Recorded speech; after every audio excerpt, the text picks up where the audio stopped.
Hi there. Thanks, Carrie. Appreciate the very flattering introduction.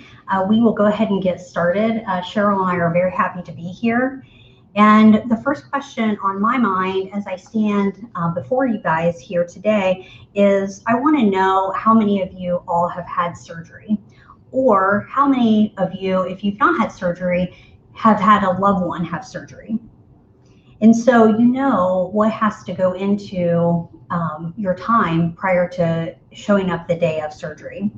So what I'd like for you to imagine is to put yourself in this scenario. You're a patient, you're planning to go for surgery for a shoulder rotator cuff repair. So as you're preparing for surgery, you know that there's all of these things to be set up. And so on the screen, I have, before the day of surgery, you have to have your family medical leave information filled out so that you can have time away from your job. If you have a child, you have to figure out child care for once you come home, because you know that you're not going to be yourself, at least initially as you get home. There's the meal train to set up because your friends and colleagues probably want to make sure that you're well fed after surgery. You may have even had to fly in your mother or mother-in-law to come in and help. You have all of your information related to physical therapy, and you got that set up. You know exactly where you're going to go and who you've talked to. And then you even have your dog daycare set up. So for all of you that, as you know that you go into surgery, you start to think about infection control. And so you've received your Sage wipes and you are ready to go. And so imagine when you get to the hospital and you arrive on the day of surgery and you're shocked and surprised when your team comes out and your surgeon comes out and they talk to you and they say, well, wait a second. You're here in an ambulatory location and gosh, you have asthma. Your BMI is too high. And we don't think you can have your surgery here today. You're going to need to be rescheduled into the main hospital. And so think what would go through your mind as a patient. The first thing is, how did you not know that I had asthma? How did you not know of my BMI? I've seen you in your office before anything was scheduled.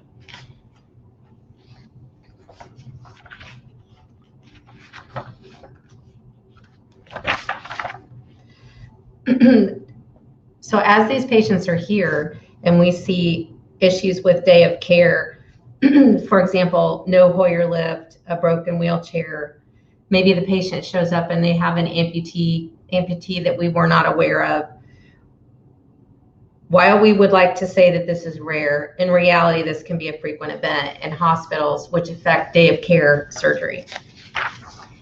So we're going to tell our story about how we nearly eliminated preventable day of surgery cancellations in our ambulatory surgery centers and how we are using the same process to implement system-wide in our inpatient facilities.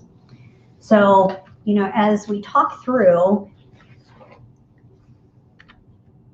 the arrival on the day of surgery and, thinking about how maybe disorganized it feels as the patient is asking the question about how do you not know that I had asthma, or how do you not know that I have my BMI is too high.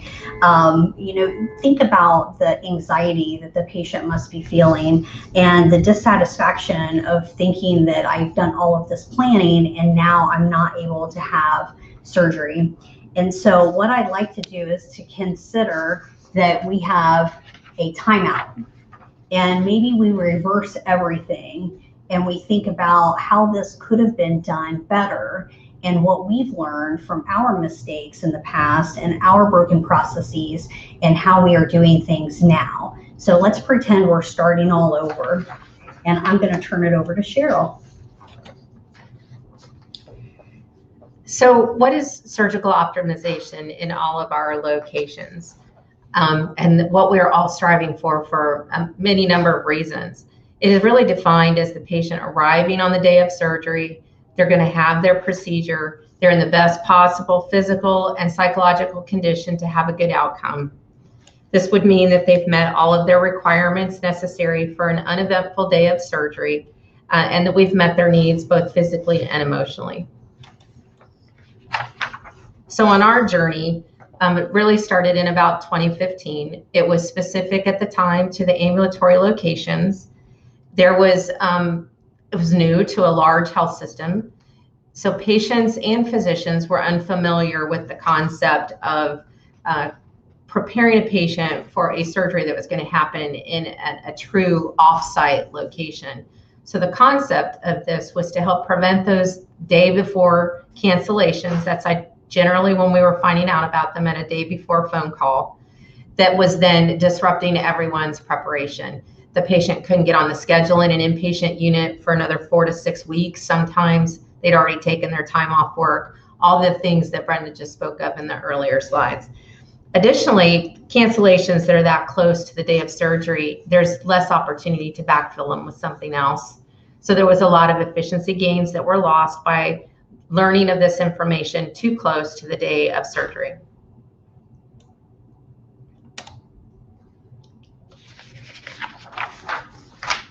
With the rise of healthcare costs, coupled with stringent regulatory requirements, there creates a lot of financial challenges for our hospitals. Adding bundle payment, a single payment for all care associated with the procedure, and/or value-based purchasing to meet metrics and requirements. We all know that the ORs are the financial engines of the hospital. And in our hospital, I'm looking at Brenda, the last data number that I have in mind is that the ORs are about 60% of the hospital's revenue. And during COVID, when turning off our ambulatory services far and above just ambulatory surgery, it was about an 80% reduction in the revenue coming into our hospital. So for all those reasons, rising costs, regulatory requirements, the need to be wise with our value-based purchasing, bundled payments, and what that's going to look like for us now and in the future, it was necessary to create this efficiency model to make sure our ORs are being utilized appropriately. Brenda is going to expand a little bit on the concept of day of surgery cancellations. So as Cheryl was saying, the OR is considered the financial engine of most hospitals. So bringing in the highest revenue to support other departments or initiatives in the organization. The flip side is the OR is also considered the department that has the highest cost. And when you think about the literature and then even just digging into our financials here, it comes out to about $133 per minute. That's the cost of OR time. That includes the human resources piece, or the surgical team, which includes your surgeon, your anesthesiologist, your CRNA, your circulating nurse, surgical technician, supplies, instrumentation, specialty equipment like a robot or a microscope for each of the procedures that require the specialty equipment. So when the OR schedule is finalized and the staffing is assigned, the equipment is allocated, supplies pulled, and the physical OR are all allocated to a specific patient or procedure on the schedule. When the procedure cancels on the day of surgery, many times you don't know that until after the room has already been opened. Staff's already been assigned, you're ready to roll the patient back, and now there's a cancellation. So there are supplies that are wasted, the OR, the equipment, and the staff may not be able to be utilized right away. And depending on your length, your average length of your case, if you have a couple hours for your average case length or your average table time, it's incredibly difficult to backfill that. So the consideration also with specialty equipment is that it may be limited due to the cost. And so then it creates more challenges as you think about the rescheduling. So you may not have a bunch of robots, or you may not have a bunch of microscopes. And when you're trying to reschedule a patient, that conflict management between what's available with patient and what's available for the specialty equipment could certainly cause a delay in care.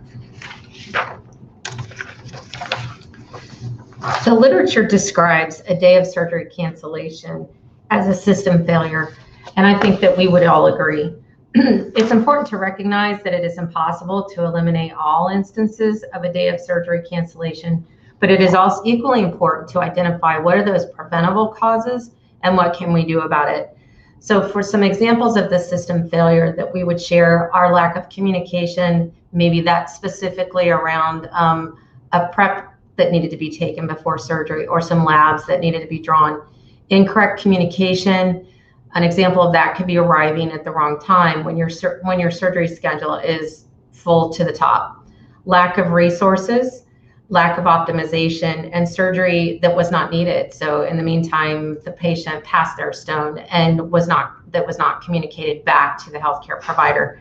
It really is impossible to eliminate all day of surgery incidents. This is a few examples of things that can happen on the day of. Patient is sick, patient decides they don't want to have surgery, maybe their drug screen is positive. I've had positive pregnancy tests on the day of surgery.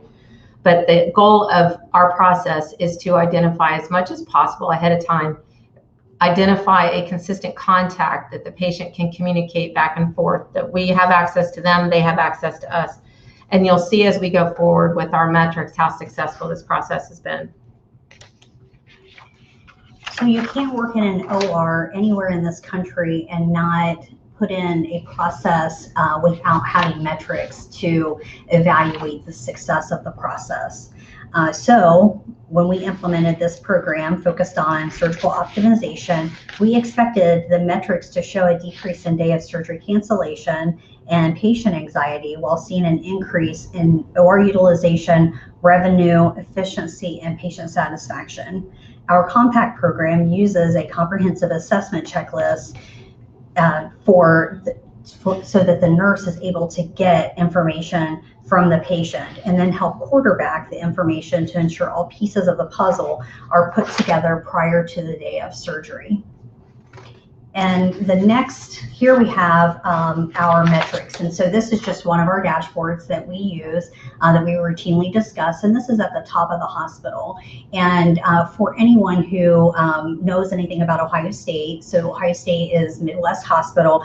We have 8 facilities where we are operating. And this is at the top of our hospital now. As you can see, we are tracking our utilization. We look pretty good there. But all the same things that most hospitals are tracking. So we want to know our volume, our hours, first case on time starts, case accuracy, and the median turnover time. And we also have a breakdown of each of our pavilions. And so we have a cancer hospital, heart hospital, our main hospital, which is a level 1 trauma center. We have a same-day surgery facility, and that's actually it's embedded in one of our hospitals. We have a community hospital, and this is showing 2 of our surgery centers, and one has just come online in the last, oh yeah, it is on here. Has just come online. And in a few minutes, we'll also have a slide that shows the success of the program with tracking day of surgery cancellations.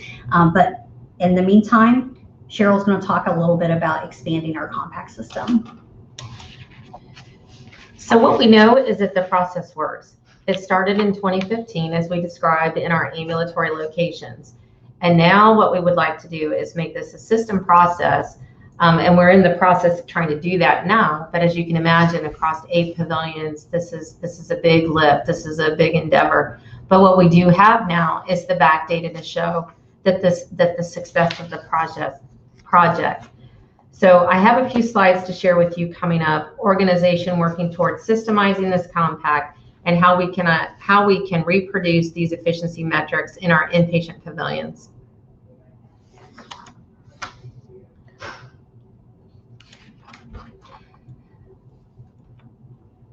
Go ahead. We'll go back a slide. Okay, we're going to jump back a slide here. And so now we know that it works. Now what? Next slides include some data to reflect our conviction. We want to be able to show where we were, where we are, and where we want to go.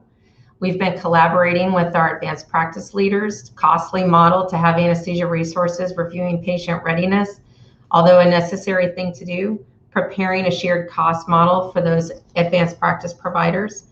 We want to roll in the system through all the locations to maximize not only the efficiency metric, but as we're looking at this now, an acuity project has been put in place that includes an extended recovery unit in the ambulatory locations so that we can keep our high acuity, longer cases that require that intensive inpatient care on the inpatient pavilions and move the lesser acuity, shorter maybe more than an ASA 1 or 2, into an ambulatory location that can have an extended recovery option. So this slide is very busy.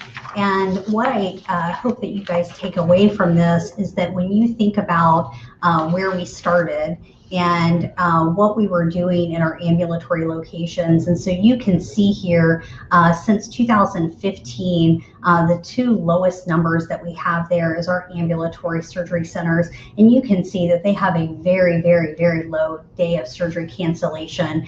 And, you know, many of the, when we go back and drill into the data, which, you know, we're like every other OR leader, we want to drill down and be able to dissect everything out to see what we could have done differently. And most of the day of surgery cancellations in this arena is really around things that were not preventable. So it is a pregnancy test. It could be a drug screen that is positive. As you move up into the next bunch of lines there, you can see that these are the hospitals that are more recent. Have implemented this process. And so you can see where, you know, we had an initial decrease and then we kind of creeped up a little bit. And some of that is just related to processes and things that we've put into place, and just kind of the follow through of, you know, being able to support this program in a setting outside of an ambulatory location. So there's a lot of the inpatient factors that go into this that make it a little more difficult, I think, to control. When you go up to the top and you see what's circled here, these are the two areas that have not implemented the compact program. And that is our main hospital, which is the level 1 trauma center, and our heart hospital.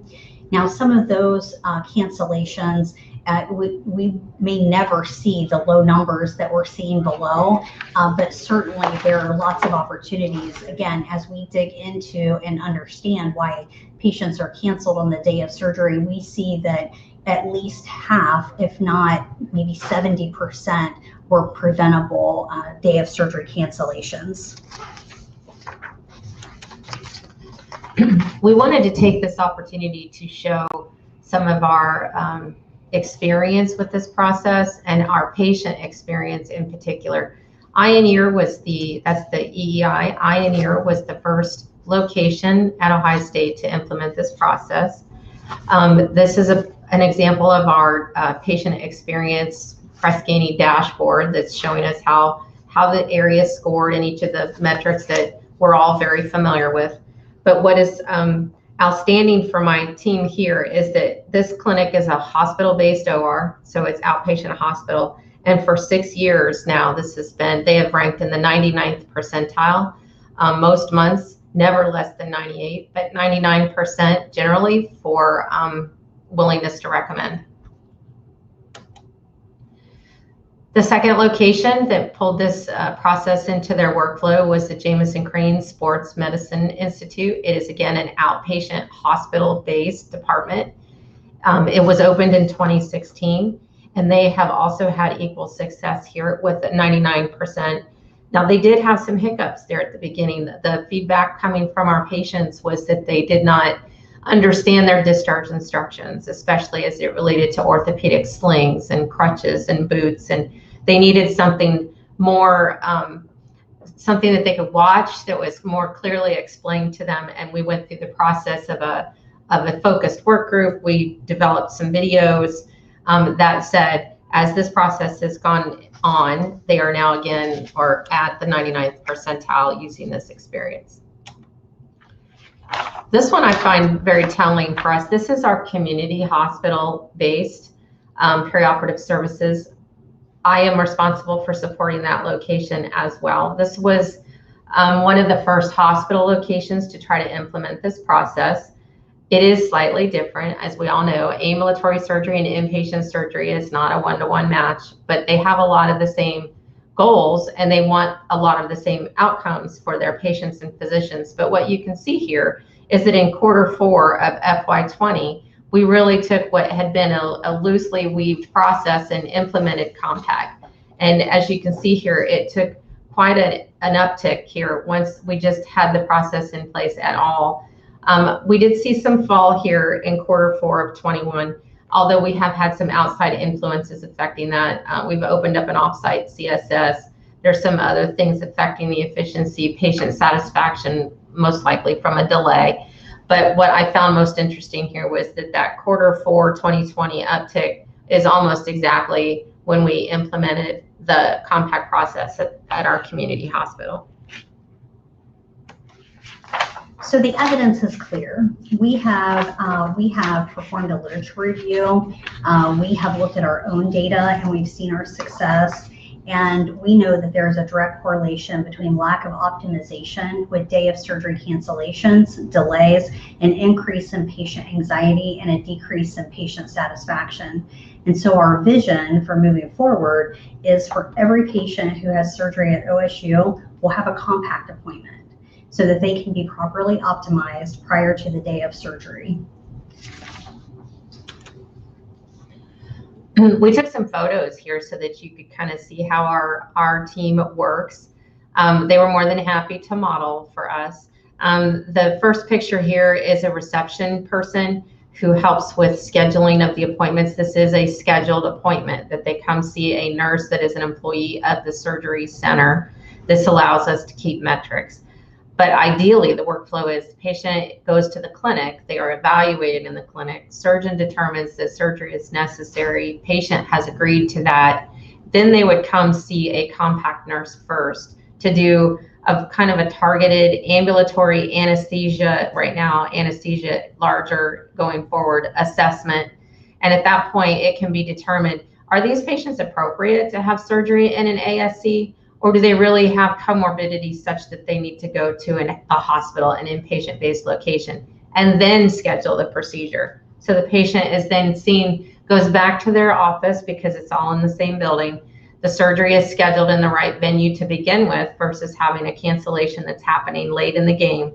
And it helps all from having your resources scheduled at home, taking the right day off of work. It's a much more pleasant experience. And from a business perspective, it is certainly helping our efficiency.